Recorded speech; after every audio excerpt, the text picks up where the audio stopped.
for Tom. I told him he would. Okay, so rather than me going through the entire presentation, what I'm going to do is I'm going to go through the Your Life, Your Legacy and give key points to each slide. And me as a presenter, what I want to focus on and get to that audience to make sure that at the end we get the goal of getting an appointment. Then talk about post-seminar expectations. What do I do whenever I'm done with the seminar? And then what's the follow-up time frame? What should I be pushing my team to do to make sure that we maximize every opportunity once we get done with that seminar? Any questions so far? Group, this is going to be a lot of me talking. So if you have a question, please interrupt me and say, hey, let's talk about this. I want to make sure that when we get out of this, you're comfortable with what we're doing. So obviously, when we talk about pre-seminar, the first thing is that we need to make sure that you become seminar certified. So everybody on this call needs to be seminar certified. Some of you may have gone to sales manager school and got seminar certified at sales manager school, but those of you that did not, there's a process set in place already for you to become a seminar presenter.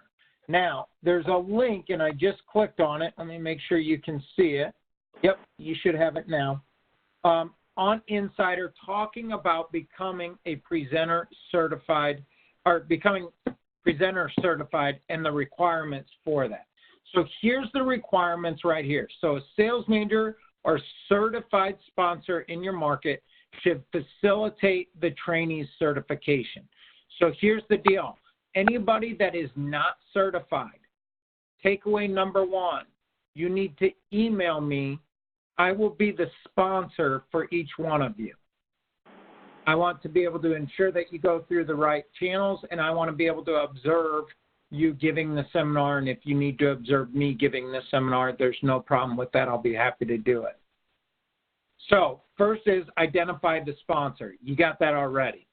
Next is 2 DU courses that need to be completed. The first, developing the presentation skills, and then the second is the Veterans Planning Guide.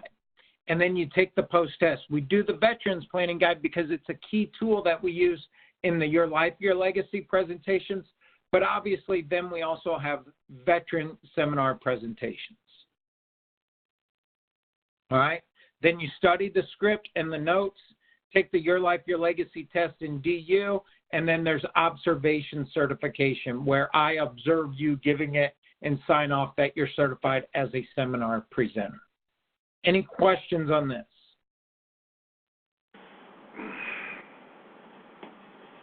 Okay. Hey, market leaders.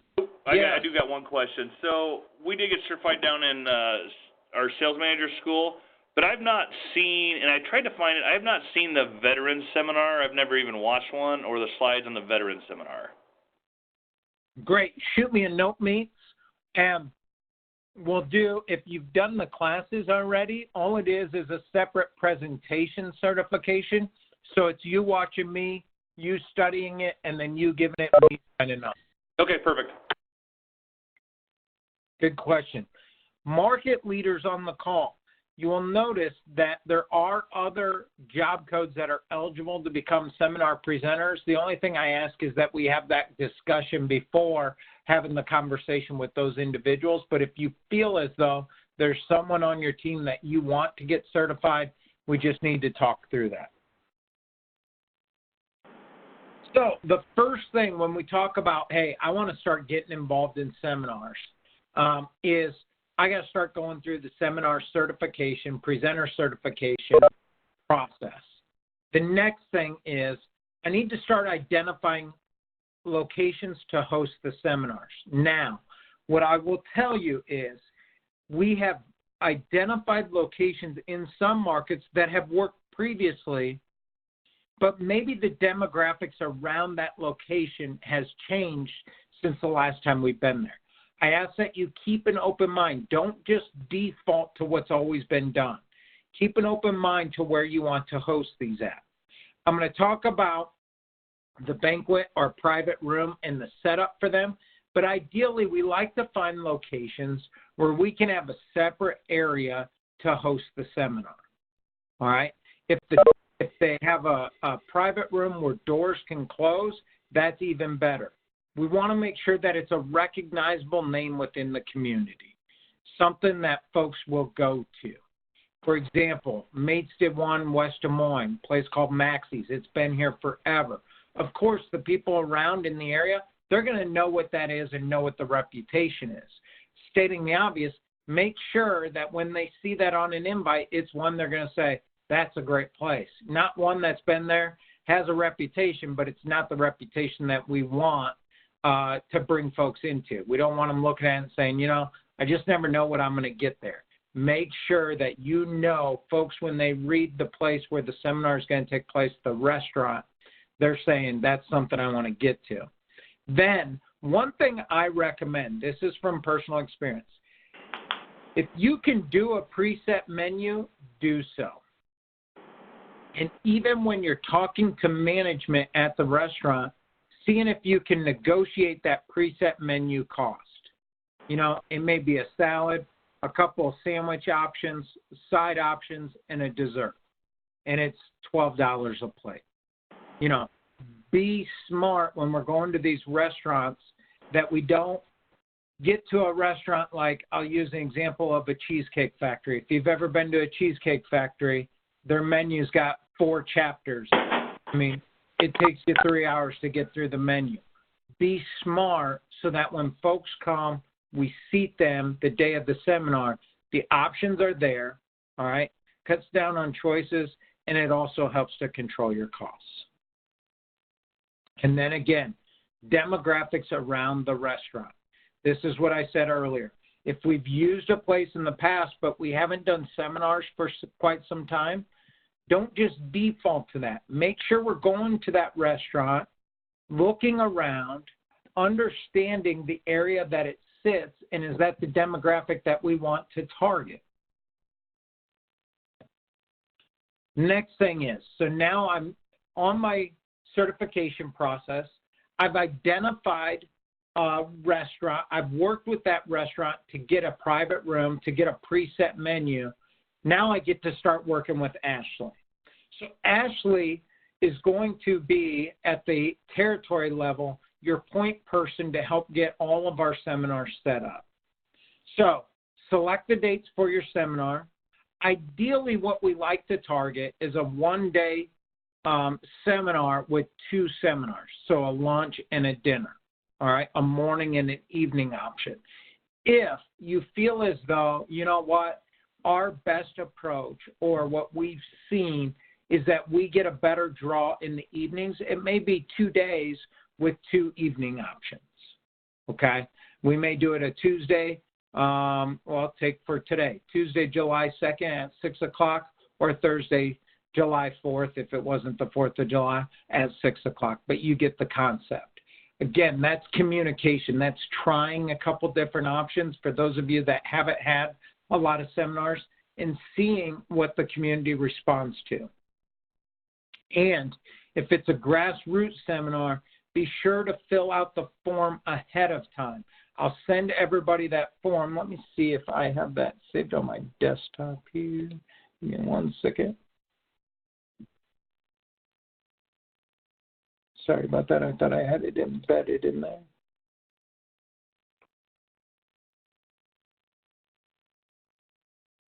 All right, here it is. Got it here. Give me 1 second. Oh, that's the other reason. That's why I did it. I put it on here. So here is the event request form. Everybody should be able to see that. So this is if we start to get into a grassroots seminar. Let's say a counselor goes out, bumps into or starts to associate with a veterans group, and they want to set a seminar up at the grassroots level. Here is the form, the event request form, that we ask that you send in to Ashley in order to get that seminar set up. Keep in mind that if we do the seminar through Ashley as an NCA seminar, I use 4 to 6 weeks as a comfortable time frame. That allows them to get the marketing material set up, get the mailing list set up, and then get the invite to hit the mail, get out to the targeted audience, collect RSVPs in enough time for us to fill the room on the seminar date. So the point of that is, don't expect to call Ashley and say, I need a seminar on July 15th and today's July 2nd. We can't do that. But what we can do is do a grassroots seminar on a quick turnaround if you feel you have the audience that you can target and get set up. And then also, key component, make sure that if we have a private room or a specific area of a restaurant, we know capacity. We want to make sure that we know capacity for the event and for the event setting to ensure that we don't take too many RSVPs. We send out the right number of invites based on traditional return rates to try to fill that room for you. Questions at this point so far? Hey, Ryan, so that one I just set up with Ankeny at Jethro's, they have a few different rooms. So they got one that'll hold like the 30 to 40, and then they got one that'll hold like the 60. So is that just being in contact with them where we could maximize the 60, you know, just by the attendance that week? They were really cool to work with and everything, and I said I'd be in contact, let them know kind of numbers getting close. But do you try to stick to just the 30, or do you try and maximize and get more? Well, here's what you got to remember, and that's a great question, Mason. I appreciate you asking that. We get to it a little bit further on in the training, but in that scenario, what I would identify is how many counselors am I going to have working the seminar? And I would use as a rule of thumb a max of 10 attendees per counselor. So while we'd love to fill the 60 capacity, the fact of the matter is you'll probably have 2 counselors there at each session, 3 max. And if I use 10 attendees max, that's the 30 room, right? You got it. Again, I'd love to say the 60, but then my fear and what I've seen is counselors become overwhelmed, not enough time to follow up with each attendee, and we waste the opportunity. I'd rather us take the 30 and just double down on the number of seminars, and that way we can get everybody there. Perfect.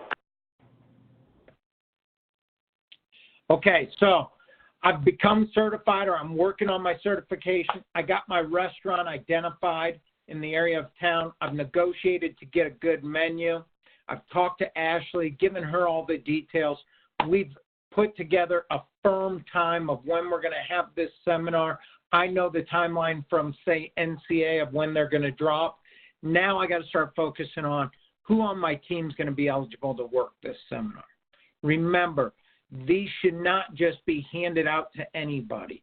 We should have requirements in place. We do have requirements in place as it relates to, from a company perspective, but you need to also set a standard. So all counselors must be certified in being a table host.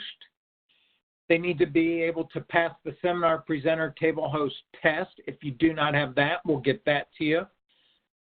See that they have an ability and can show you the ability to utilize Beacon. The good news is, for the folks that have been with us, we're trending in the right direction as it relates to Beacon usage, but we still have some folks out there that are hesitant to use it.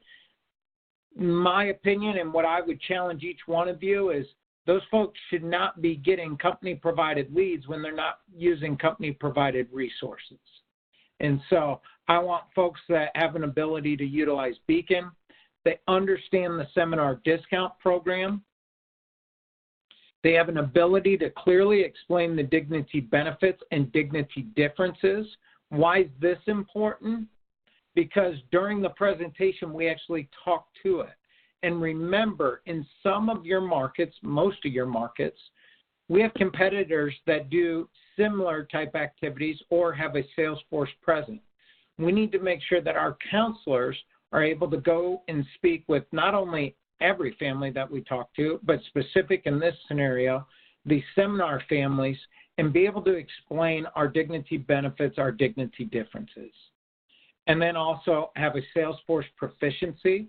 Remember, these leads and accounts are going to go through Salesforce, and the only way to keep on budget is that we capture them under the right campaign. So our counselors that are table hosts need to have a Salesforce proficiency, and then they also need to demonstrate an ability to set appointments at the event.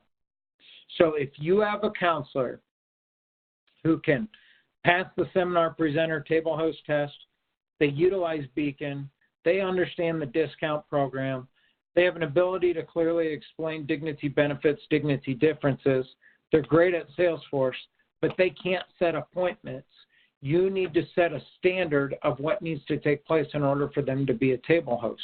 Because just like anything, when we get folks to the seminar, we can create a sense of urgency. But if we don't set the appointments while at the seminar, that urgency as they walk out continues to go down minute by minute. So we want counselors who can set the appointment at the table. So, table host quick reference guide. All counselors need to be able to understand as well as study the quick reference guide and then be able to take the post test after it. Has anybody on here not seen this quick reference guide? It's okay if you haven't. So I haven't. Cody hasn't. Okay, Brian, good, I haven't Cody. seen it. Matt? Okay, I'll send this out to everybody. That way they have it. I'm sure there's others that have not had it. Some of it's a little bit dated because I'm now getting into Beacon. But the key is the offer, the eligibility, and the Dignity Memorial discounts on plans. And then the ability to calculate to make sure that we give the right savings. So this quick reference guide is a great tool to give to our counselors to make sure that they are understanding what the program entitles the attendees to and calculating correctly what type of savings that we're going to give the family. Remember, Your Life, Your Legacy, and veteran seminars, the attendees are entitled to a 10% savings, but if the dignity savings is greater, then they get the greater of the two. Where we run into issues is when we take dignity packages, we give additional discounts on top of it that are outside of what are sanctioned from our customer incentives, or in this case, in a seminar savings. So this will get sent out to you. That way you have it. But it's important. All counselors need to be trained on the quick reference guide, study that guide, and then complete the table host test following the training. And then those who don't participate in the training or don't pass the test, they're not eligible to work the seminars. And this is a key point because we've had it before where we get to seminar day and all of a sudden we're scrambling to find counselors and we make exceptions. You can't do that. Set up the excitement to want to work a seminar, set up the seminar far enough in advance that counselors can have it blocked in their schedule, and set up the training far enough in advance so that you as the presenter know exactly who's going to work each seminar. This is the table host certification exam. And again, I'll send this out to you. It's a 3-page exam. It walks through specifics to what attendees are entitled to, what we use as tools as far as what the folder looks like at the seminar to make sure that counselors understand what it is that we're presenting and what it is that we're offering in order to be a table host.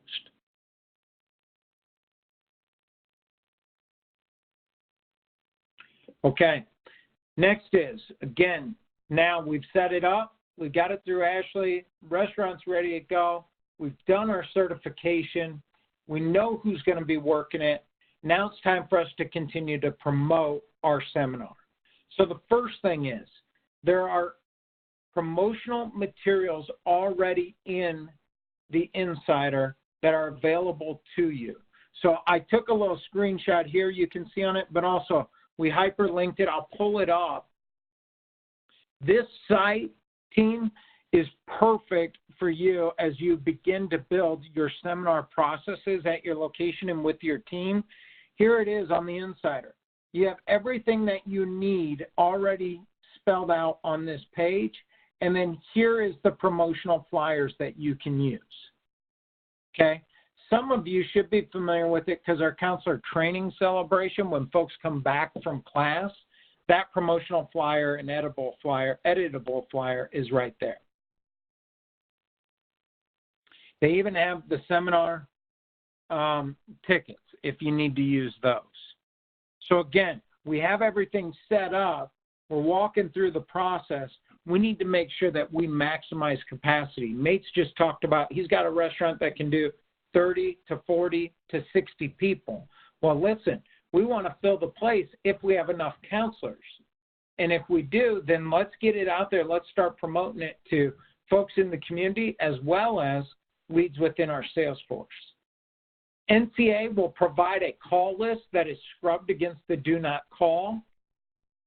And so this is another area where we can promote the seminar. Get on the phone, make calls to these individuals, confirm if they received their invitation, and then ask, can I RSVP you to this event? We'd love to have you there. And again, Ryan, for those call lists, yes. when we send out the mailers, what is the expected turnaround time frame to get those call lists? I know a couple years ago we lost access to the call list, so I'm just wanting to make sure that that has been remedied and what the expectations are. Yeah, so Ashley's able to get you those call lists once the invites drop, and usually the invites are dropping, I want to say 2 weeks before the seminar. So Ryan, okay. I'm on the call, and typically as soon as the mailers go out, then I can get a call list because the call list is people who we've mailed to, and like Ryan said, it's scrubbed against our do not call.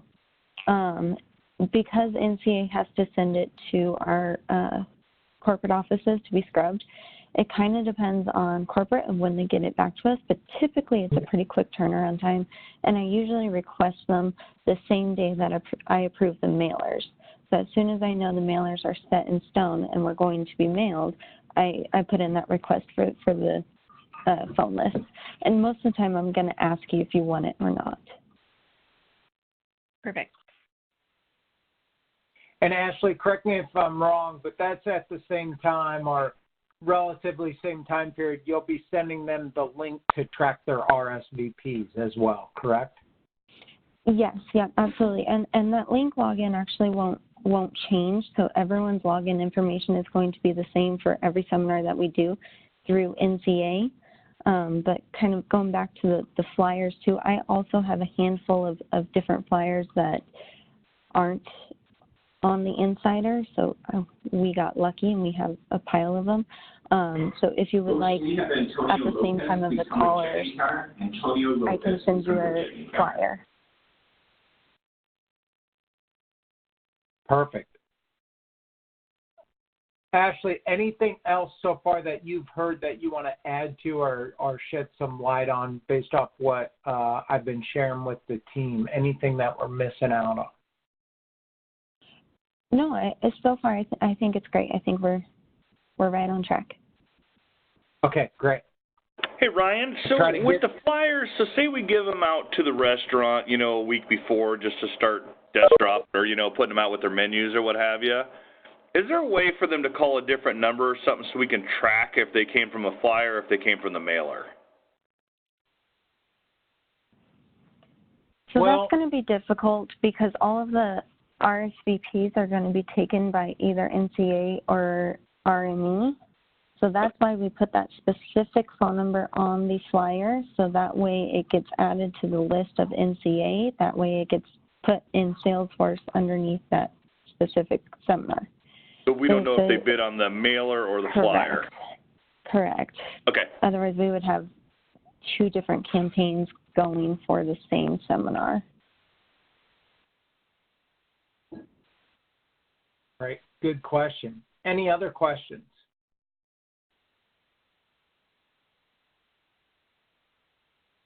Okay, excellent. We'll keep going. So now, again, let me recap. We've got everything set up. We're ready to roll. Got counselors certified. NCA's done the drop, our RME, the two companies that we use. You're promoting with flyers. We're getting close to the event.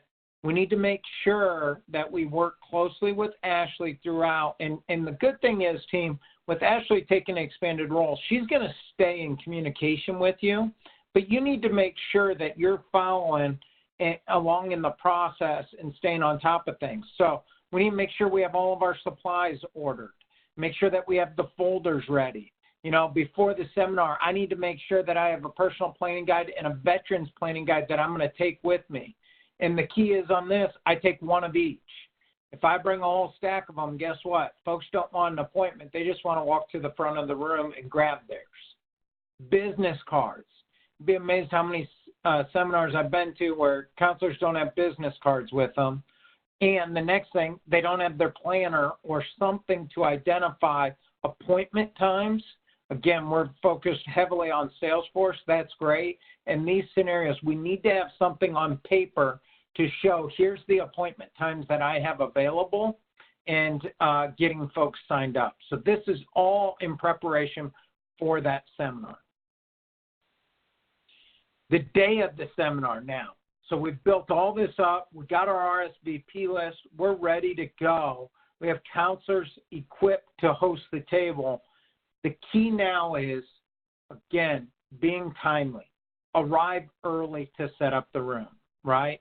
You need to have a check-in table with a sign-in sheet. And I'm actually going to backtrack here just a second because I want to show, oh, there it is, the ideal setup as it relates to a room. Now, every room is going to be different, but as a company, we put together a sample room setup. So the key being, when folks walk in, our sign-in's right there. You can see my, let me make sure, can you see my screen? Yeah, I got it. Yeah, we got it. You got the setup, the room set up? Okay, good. Folks enter, right away we have the sign-in table, okay? We want to make sure that we have that first because otherwise, folks, if you have tables before the sign-in, they're going to sit down. If you have something distracting before the sign-in, you're not going to get it. We want to look formal. We want to look set up properly that right when they walk in, that's where we have the sign-in piece. That's where folks are going to go to register or turn in their tickets once they did register. Come on, work with me. What the heck is going on?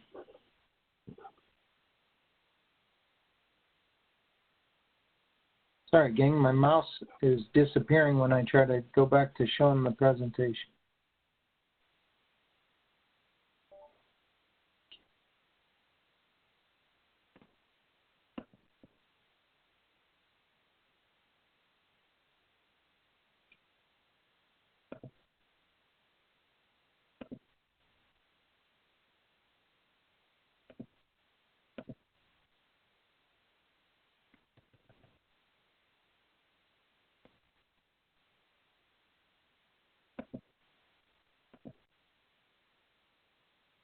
There we go.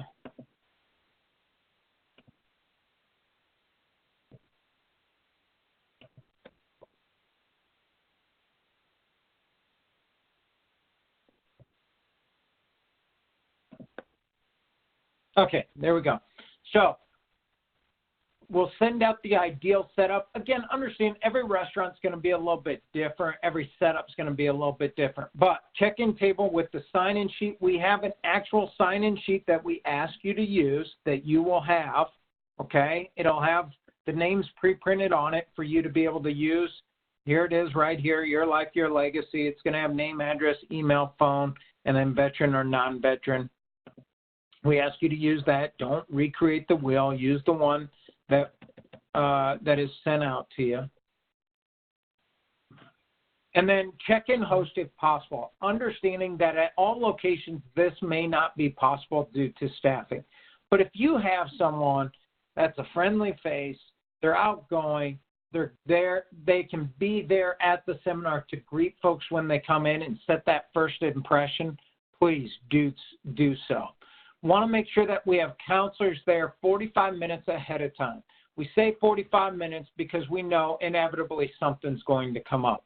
But get them there early so they can kind of get their bearings. If you need to talk through anything as it relates to the seminar, that gives you an opportunity to do so. And then it also allows you to coordinate the rotation of counselors. So at these seminars, one of the biggest, confusions that take place from the counselor perspective, we do all this work on training them to be table hosts and what's going to take place. And we get to the seminar and everybody looks at each other wondering whose family's whose. Just do a rotation. So if you have 3 counselors there, number 1, 2, and 3, the first family that comes in, number 1, that's your family to greet, take to the check-in table, get them their folder, get them seated, have specific areas for each counselor, spend some time talking with them as the counselor, and when they see the second family coming in and number 2 takes that family, that's when they can get up, say, folks, I'll be right back with you. I need to greet the next families that come in, go back to the front, and now they're back in rotation. But then it's clear on who's working with what family, where are they seated at. Again, it's important, try to direct them to the same side of the room for each counselor. And now I know who I'm going to be sitting with and talking to. The other key point as it relates to counselors, and when we talk about coordination, what we should have put on here as well is counselors need to sit at the tables, not in the back. They need to sit at the tables with the attendees. Again, it's that relationship building. And ideally, as we said earlier, 10 attendees per table or table host.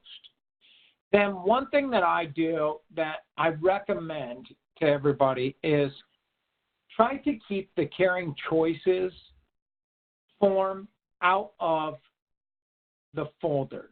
So when Ashley orders the seminar folders or you work with Ashley to get the seminar folders, they're going to come pre-populated. I highly recommend that you pull the Caring Choices or Advanced Planning worksheet out of those folders. So make a note of that. Try to do that before the seminar. Keep those with you and you'll pass them out towards the end of the seminar. The other thing is it's real simple. Ashley's put together a seminar checklist that walks you through on the day of seminar, do I have everything that I need? Okay, so you can see, do I have enough counselors to serve the seminar attendance? Again, 1 counselor every 10. Do I have my laptop, computer, or DVD player? The other thing, when thinking about laptop, remember, if you're plugging into a TV screen at the restaurant, when you're setting up the seminar, you need to make sure that you identify what type of adapter you need to have to hook your computer up to their screen if you're going to use their screen.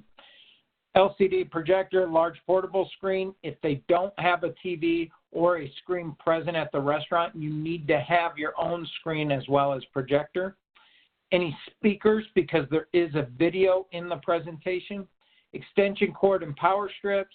Make sure that we have the Your Life, Your Legacy, or Veteran Seminar on a disc so that we can plug it in, make sure that it's ready to go. We don't have issues with it uploading.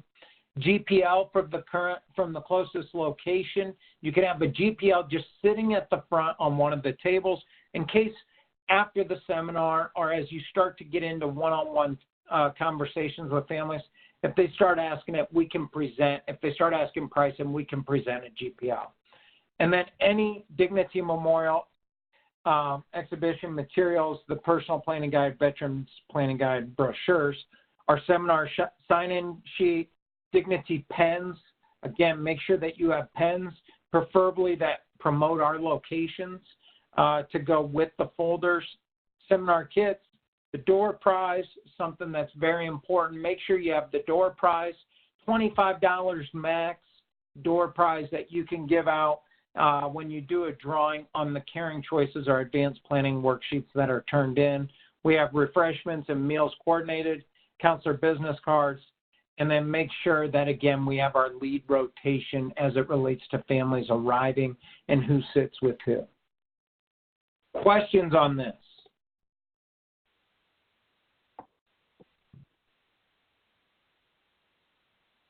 Nothing? Okay, great. All right, so now we're set up. Folks arrived. We got them seated. We have our counselors sitting with the families, all right, the attendees, so that way they're building relationships with them. It's your turn as the seminar presenter to get on stage, and we got to present properly. First and foremost, we have to know our presentation. Now, granted, your first few, they may be a little shaky. You're starting to learn it. That's okay. The key is repetition, repetition, repetition. Get to the point to where you know the script, but you don't sound scripted, right? It's getting key points across, telling our story, and trying at all possibility to make it interactive. If we can make it interactive, folks tend to stay engaged, which gives us a higher likelihood to get appointments and to get results or, I guess, production from those appointments. And then remember the purpose of the seminar. Why do we have folks there? Because you should reiterate that purpose throughout your conversation or throughout the seminar as you're making it interactive.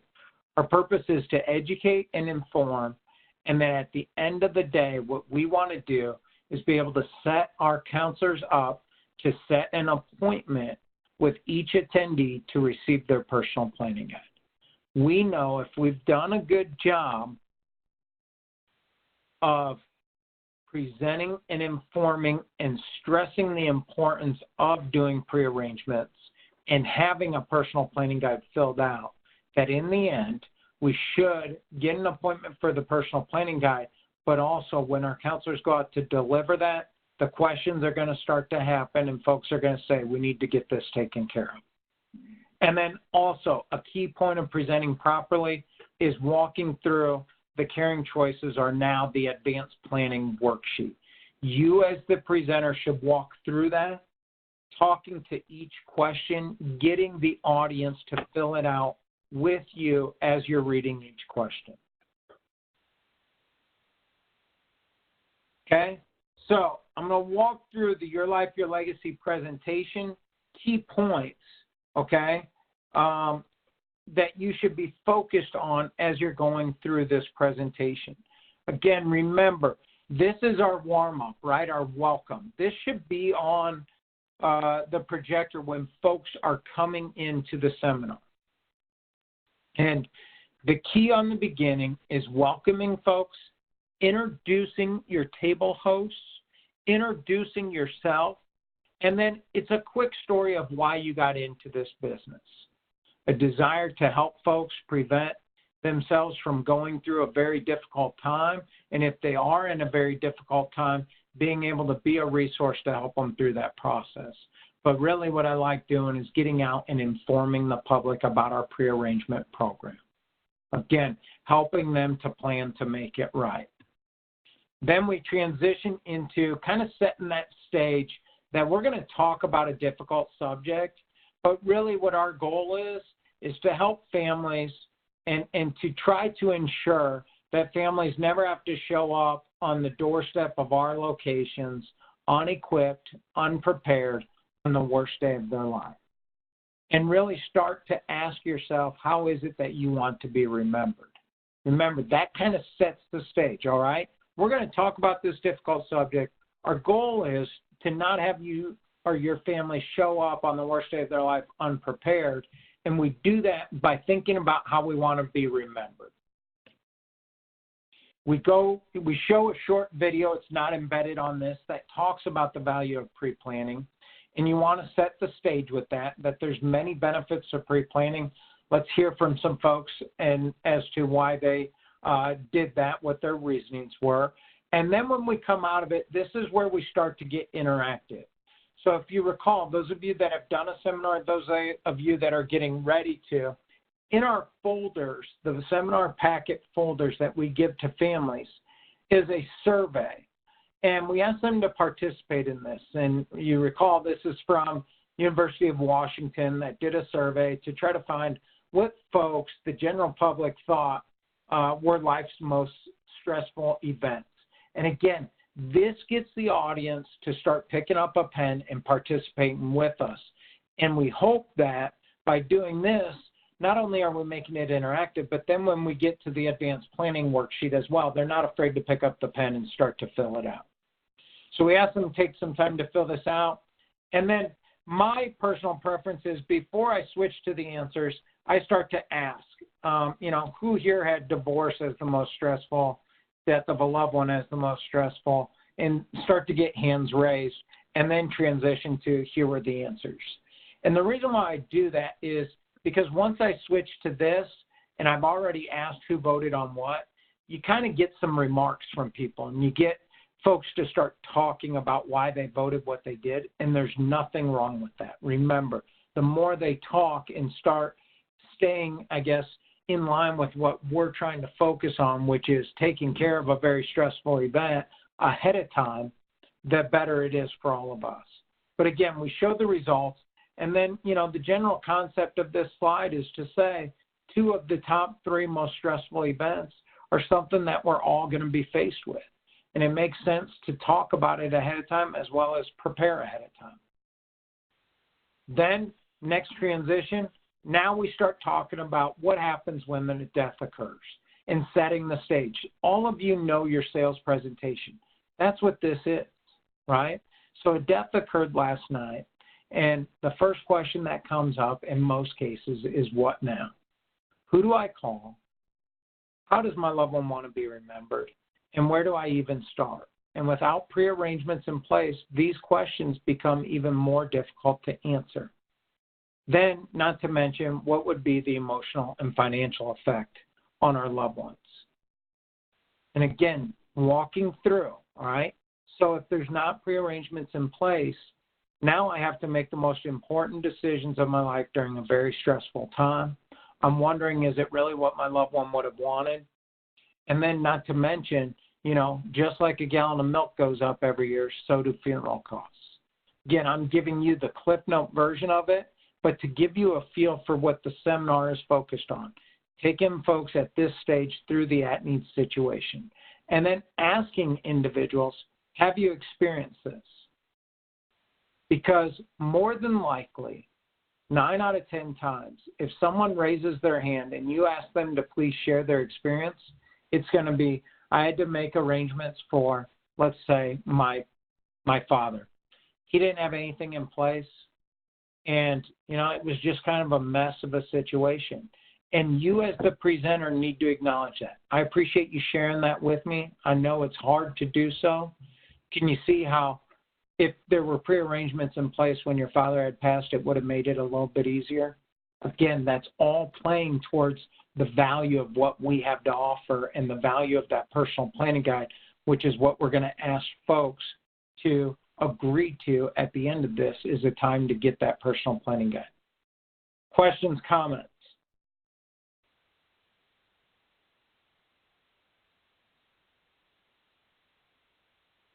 Okay, now we talk about, and there's an easier way to do what we just walked through, and that's by protecting our family both emotionally and financially.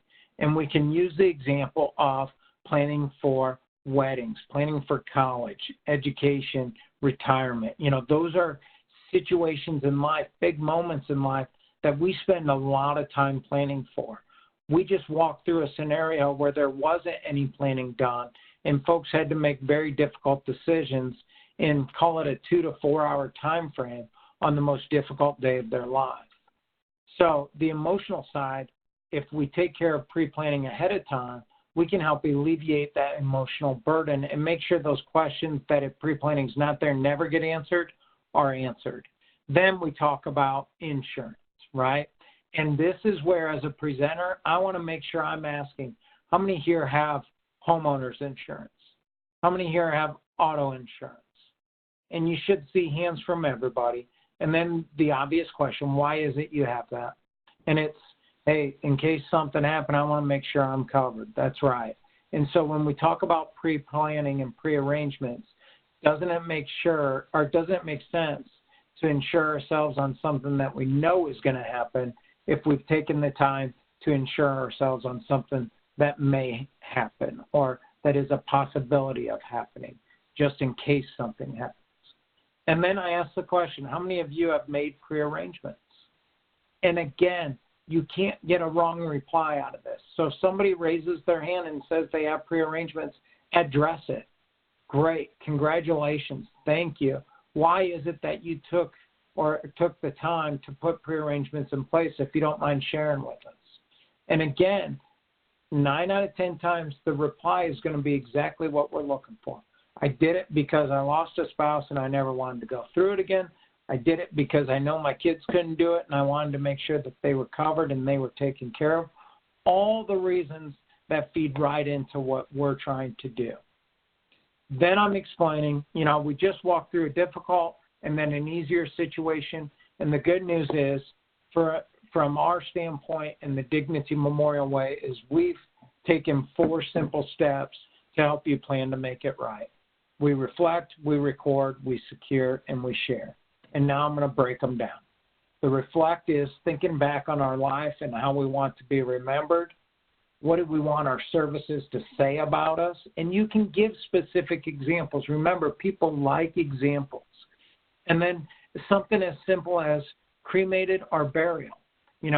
Something that we may think is an obvious answer, but without pre-arrangements, our family may not know, and again, is going to have to make those decisions and live with those decisions, as well as with the thought of, did I do the right thing? And never really knowing if it was exactly what you wanted. Again, the reflecting piece is so important in what we do, along with, we talked about how we want to be remembered, and more people these days want to be remembered through a memorial, through memorialization, and we have great options to ensure that you have a permanent memorial for generations to come and pay their respects.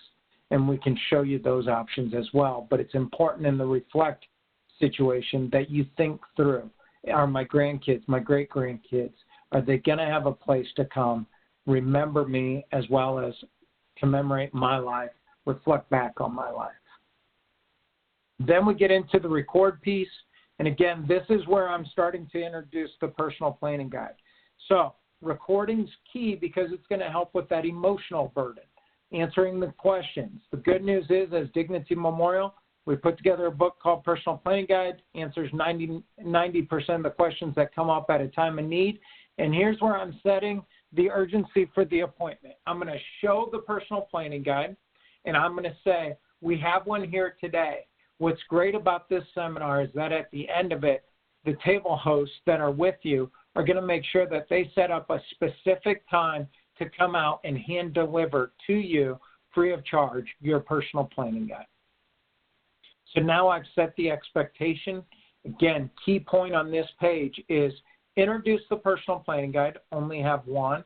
Introduce the veterans planning guide for any vets in the room, but then set the stage that, our representatives are going to be setting up a time to make sure that they bring you your very own personal planning guide free of charge. Here's where I talk about the VA, about the VA burial benefits as well as the Veterans Planning Guide. Then I'm talking secure. Again, remember, as a presenter, my job is to create urgency, all right? The nice thing that we offer in our program with Dignity Memorial is after we reflect and we record, we have great options to secure those arrangements. We talked earlier, there's an emotional burden and a financial burden that is left to families when pre-arrangements aren't in place. The personal planning guide helps us take care of the emotional burden.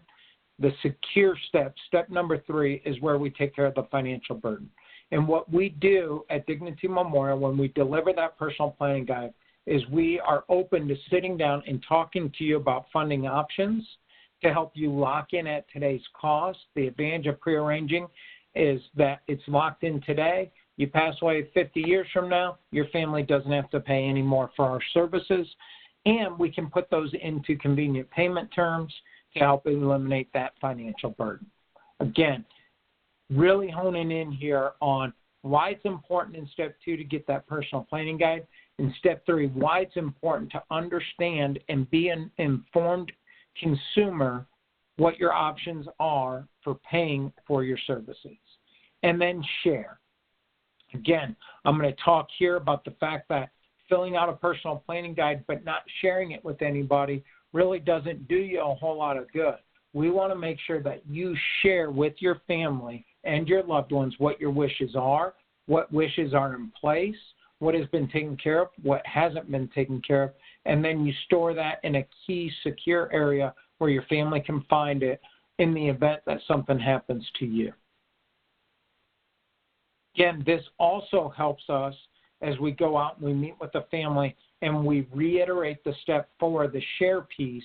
If I'm a wise counselor, I can reflect back to the seminar and say, you know, the presenter, Ryan, talked about step 4 is the share.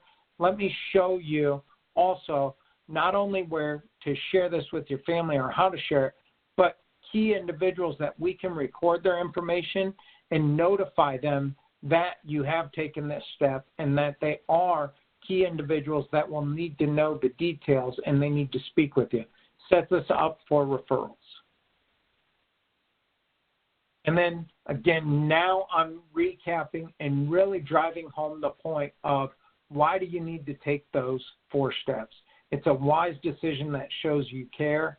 And really, and I ask this to the attendees, is there anybody here that doesn't think pre-planning would be a good idea? Again, it's going to provide your family with peace of mind.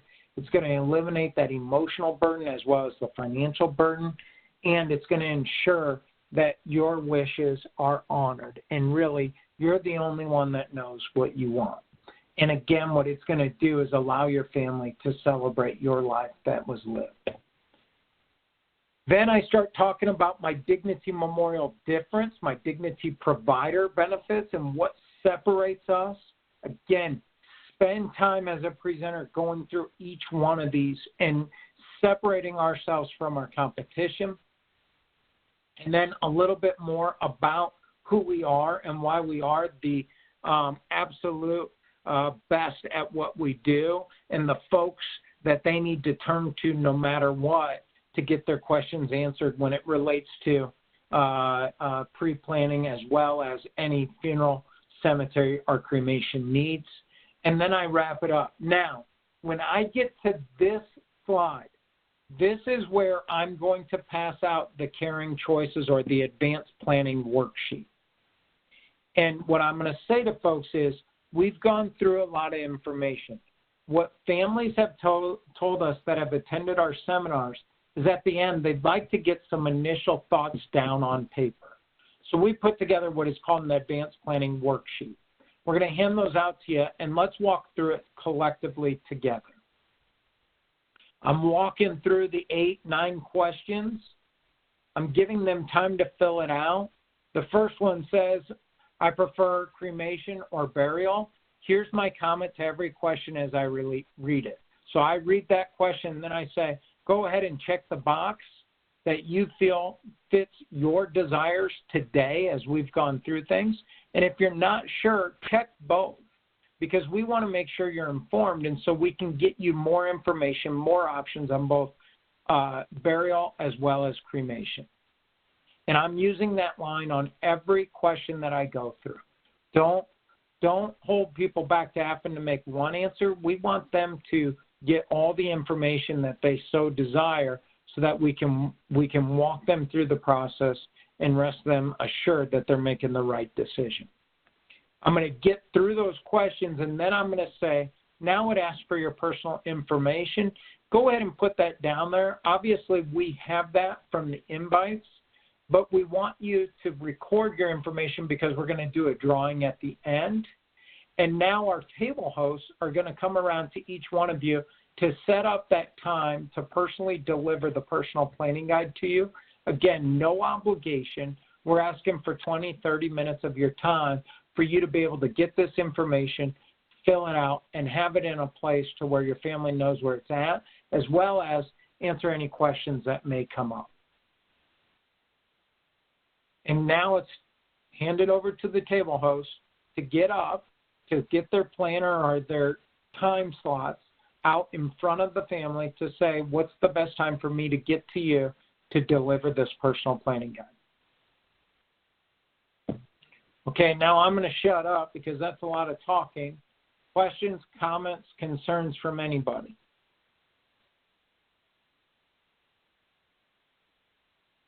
Do I still have people out there? Oh, yeah, we're here. Taking notes, Ryan. Good.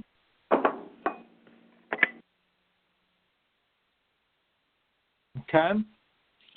So as you go through the seminar certification process, that presentation is one that I will give, you can give. That's how we're going to certify you. So if you feel like, hey, I need to see it first, you just got to raise your hand and tell me. Give me enough notice to get it on the calendar. I'll be happy to go out and present it. And then once I do it, then I need to get the next seminar. I need to be out to be able to observe you and certify you as a presenter. Then the next key component of the seminar process is the post-seminar expectations and key items to get to Ashley once you're completed. And we need this to be a same-day turnaround. So what I do is on my iPhone, I have an app that's called TurboScan.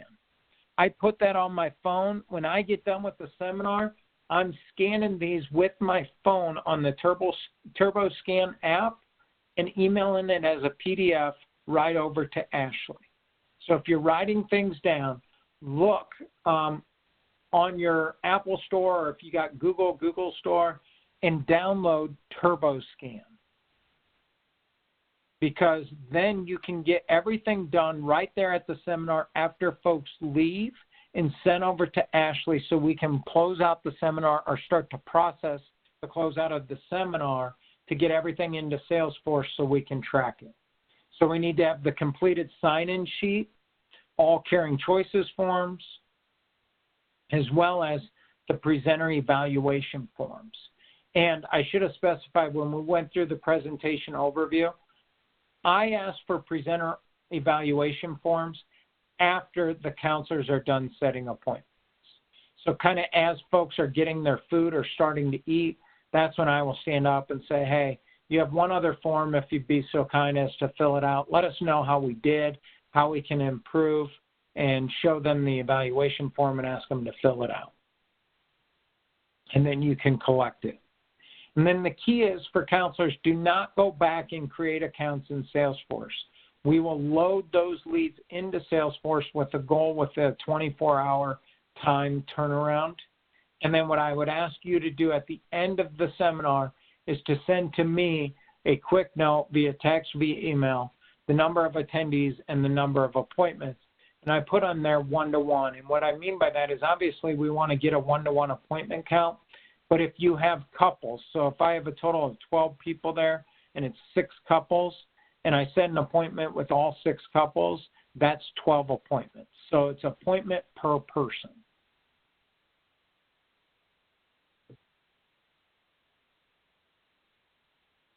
Then, again, covering in our certification training with our counselors, you really want to shoot to get appointments conducted within 72 hours of the seminar if possible. Understand that doesn't always happen, but that should be your goal. Remember, folks are going to leave there with some urgency. You've sparked a thought in their head if you've done a proper presentation to say, you know what, we really need to get this taken care of. We came here because we knew we needed to take care of it. Now we've listened to it. We really got to get this done. Well, every day that passes, once they leave that seminar, that urgency becomes less and less, and it starts to move down the to-do list. So encourage counselors. Offer times in the first 72 hours following the seminar to try to get back in front of folks, give them their personal planning guide, and walk them through our program and how they can protect their family. Then, the folks that didn't show, what do we do with those leads? The first step should try to be to get face-to-face with those individuals. Enroll them into Pardot if we have their email, and then resort to a call. But always what I tried to do with counselors when I was running my sales team is if folks didn't show up, I don't want you calling them first. I want you to go out and see them and to say to them, hey, we had you RSVP'd. You weren't there. I just wanted to come out and make sure everything was okay. And then set my appointment at the door. What's a good time for me to come out and review the information from the seminar? Or are you free now to go through that information from the seminar? And then you, as the sales manager and seminar presenter, should attend as many of those appointments as you can. Remember, you are the lead of the show. So they're there listening to you. If you can give a dynamic presentation and go out on the appointments, it speaks volumes. And it helps us with our close rate. More times than not, when seminar presenters are able to attend appointments, we see a higher close rate. Okay, a lot of information that we just went through. I need you to process it, but I'm going to open it up again. Tried to stop as many times as possible throughout for any questions, comments, or concerns. So anybody at all? So Ryan, this is Ashley again. I just want to touch on the turnaround time for these. That's why when we put the phone number on flyers, we can get those to NCA, and NCA will actually upload these the day prior to the event. So if I have if I have individuals on the RSVP list, I can have them in Salesforce the day before. That makes our turnaround time much, much, much quicker. So if you can get me any RSVPs that you have, I can get these in quickly for you, and then people who show up who didn't know that they had an RSVP, those are the ones that are going to take just a little bit more time to get those in NCA. But the more information we have ahead of time, the quicker I can get these turned around. Great. Excellent.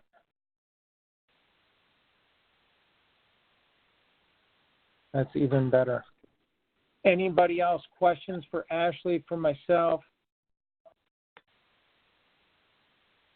No, Ryan, just a comment here. I thought a lot of information that I wasn't aware of and that I wasn't given in sales school. So very, very good. I definitely appreciate this training. Good, Matt. Good to hear. Anybody else?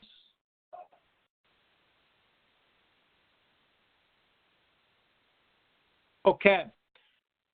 So I've tasked Ashley to really focus on our seminar schedule and start to build it out through Q3 into Q4. November, December become tricky. We'll work with those as we continue down this process. What I'm going to ask each one of you is to shoot me an email of where you're at in the seminar certification process, and then to let me know when you have table host certification training set up. I want to make sure that we get that on the books. You should include it on your Q3 calendars, training calendars, to make sure that we have this training done and counselors start to get excited to want to work the seminars. I'll send you all the information I have, all the documents I have. Ashley will also do the same. I'll copy her, so if there's anything I missed. But again, use her as a resource, use me as a resource.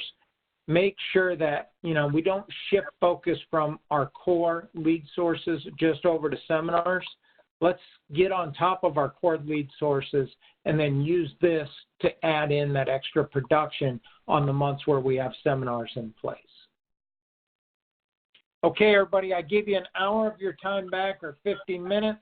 I appreciate your attentiveness. I hope you took notes, got something out of it. And if there's anything you need, please don't hesitate to reach out. Thanks, everybody. Thanks, Ryan. Ryan.